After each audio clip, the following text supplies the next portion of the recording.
É um caso que insistentemente o ex-presidente Jair Bolsonaro lembra até para se vitimizar, embora o que aconteceu com ele foi gravíssimo, né? Foi um atentado ímpar e que inclusive teve grande peso na sua eleição para a presidência da República, mas ele mesmo, sendo presidente da República, tendo a Polícia Federal sob o seu guarda-chuva, não conseguiu fazer nenhuma vinculação de quem teria mandado matar, a quem Adélio atenderia. Pelo contrário, a Polícia Federal sempre concluiu que Adélio Bispo agiu sozinho e que ele tem problemas mentais sérios. O que aconteceu hoje, Edilene, foi novamente a Polícia Federal dizer o óbvio, que ela já se colocou em muitas outras oportunidades. Então não tem nada a ver de ser governo de PT, governo de Bolsonaro. Esse caso do Adélio Bispo, realmente o pedido aqui da PF de pôr fim a isso é o caminho natural, né?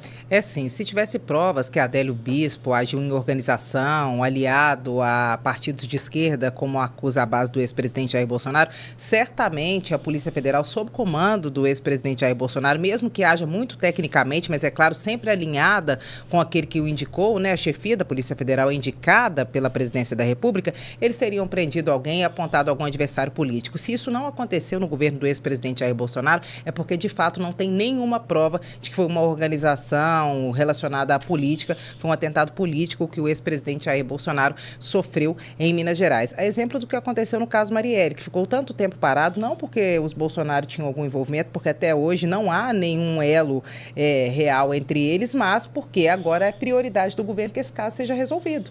Então, de fato, mostra que Bolsonaro não conseguiu provar que houve um atentado político contra ele com a facada. Agora, um dos nossos comentários, alguém disse aqui, não foi facada, foi fakeada, porque a facada foi de mentira. Aí eu discordo completamente. É impossível falsear uma cena como essa, mobilizando tanta gente como mobilizou o episódio do ex-presidente Jair Bolsonaro em Minas Gerais. Ele levou essa facada, a gente poderia dizer que é uma falha de segurança, mas eu conheço essa história de perto, porque nesse dia em que o ex-presidente Jair Bolsonaro levou a facada, eu estava fazendo uma agenda no Palácio da Liberdade.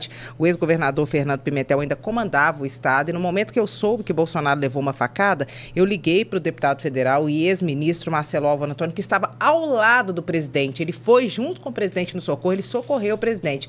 E ele desligou o telefone na minha cara a hora que eu liguei. Eu falei, é grave. E aí eu tentei falar com ele várias vezes, eu consegui muito tempo depois. Ele me contou isso numa entrevista que eu fiz com ele, de como foi esse momento. Ele disse que eles não perceberam que o Bolsonaro levou uma facada, eles acharam que ele tivesse sido alvo de um tiro, de um sniper, alguém que tivesse atirado à distância. Né? Não sangrou, sangrou para dentro, né? O que é pior, foi uma hemorragia.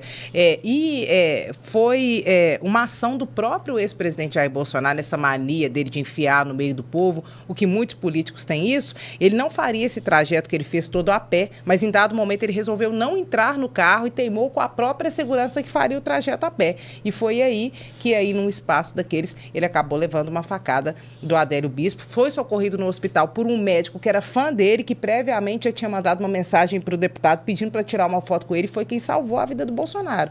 Agora, se você inventa um negócio desse, como é que você envolve enfermeiro, porteiro do hospital, médico? É impossível esconder um esquema desse. Então, Bolsonaro, de fato, levou essa facada, que teve um resultado positivo para ele nas eleições, porque vitimizou o Bolsonaro, ele se tornou muito conhecido por causa da facada, ele tomava conta do noticiário sobre o estado de saúde dele, a facada, o episódio, o atentado, mas também gerou um problema de saúde que até hoje ele sofre com isso. Verdade. Não é mentira que o Bolsonaro é internado, ele de fato ficou com problema, porque ele teve uma implicação, né? Uma sequela grave em relação a isso. Agora, de fato, Adélio Bispo, ao que tudo indica, agiu sozinho. Pois é. Esse caso da facada do Bolsonaro aconteceu, como a gente viu, e até as imagens estão aí para mostrar, e dizer que não foi qualquer coisa, na verdade, só equipara as fake news que são distribuídas e muitas vezes por bolsonaristas. Então é necessário ter muito cuidado em relação a isso, né?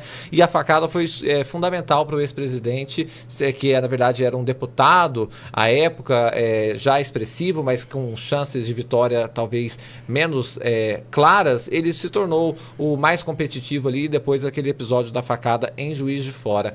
Então, é um caso que mexe com os amores de ódio de muita gente. Edilene, é isso que a gente vê nos comentários, vem tudo. Tem uma tela que o show vai mostrar aqui para nós, que é uma outra declaração do Andrei Rodrigues sobre a autoria do ataque a Bolsonaro. Temos aí o show, a imagem número 2. Comprovamos sim a vinculação desse advogado com crime organizado, PCC, mas nenhuma vinculação desse advogado com a tentativa de homicídio do ex-presidente. Com isso, encerramos esta investigação. Porque este é um outro tema, né, Edilene, que eu tenho certeza que você também está por dentro. Houve um advogado que se colocou muito solícito em defender o Adélio Bispo e depois foi se puxar a capivara dele e viu que ele tinha ligações com organizações criminosas. Mas essa diligência dele de querer dar essa assistência ao Adélio Bispo pode ser para ter tido notoriedade, para ter tido fama e etc, né? Então, teve esta parte da investigação que ainda vai ser apurada sobre essas ligações com organizações criminosas, mas nada relacionado com a facada. Exato. O que a Polícia Federal vai ter que ver agora é se de fato ele tinha algum elo com o crime organizado, porque o crime organizado ia querer matar o ex-presidente Jair Bolsonaro. Esse é um ponto. O outro ponto é que nesses casos você tocou aí na questão que ela é fundamental. Quando tem algum caso de muita visibilidade, muitos advogados se mobilizam para trabalhar, digamos assim, até de graça para que eles tenham visibilidade. Tem um outro caso que eu cobri, acompanhei aí para e passo do início ao fim, que foi o caso do goleiro Bruno. Quantos advogados se ofereceram para defender o Bruno? Muitos levaram muito dinheiro do Bruno e não conseguiram, e outros queriam defendê-lo até de graça, porque é um caso de repercussão nacional. O advogado que aparece num caso desse está o tempo inteiro na mídia, está o tempo inteiro nos jornais de circulação nacional, então pode ter sido apenas isso. Mas aí esse é um outro passo da investigação, né?